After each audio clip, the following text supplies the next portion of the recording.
After agreeing that an inquiry is necessary, indeed appointing someone to define its very terms, the Prime Minister is now hinting a public inquiry into the Mulroney-Schreiber affair may not happen after all.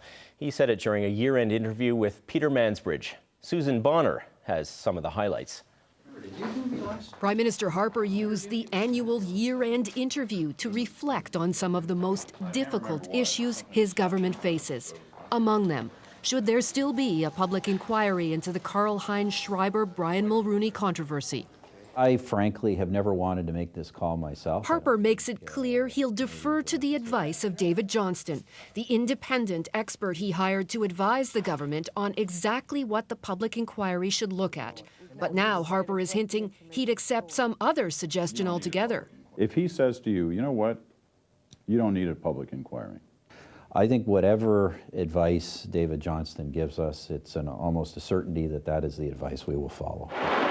It's not the only outside government advice he's awaiting. The Manley panel will soon report on its recommendation for the future of Canada's mission in Afghanistan. I would hope to get an immediate recommendation about how to proceed with renewal or non-renewal of the mission.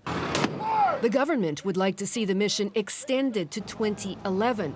The opposition parties don't agree, and since Harper has promised Parliament will have a vote on the issue, he hopes the panel will present a compromise. To bring a level of debate into Parliament that will transcend some of the partisan divisions of a difficult minority Parliament. Harper himself has played the partisan card.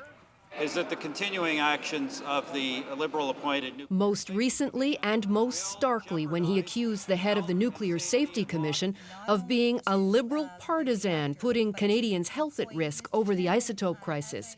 He now takes some of that back. I don't believe the actions of the Nuclear Commission were motivated by partisan considerations. I do believe the course of action contemplated was extremely ill-advised, an appalling use of authority and judgment.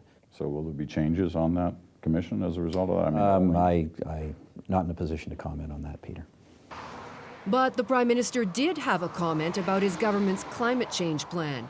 Mandatory emission targets are coming soon, and every Canadian will have to help carry the cost. I'd ask your viewers to think of that whenever they have other people out there saying we should be doing more, because once we start really, these things start biting, the criticism we're going to be getting is that we're doing too much. Of course, a snap election next year could change all plans. Harper says he's ready, but stopped just short of daring the opposition to move a non-confidence motion against him. No party has done that yet. Susan Bonner, CBC News, Ottawa.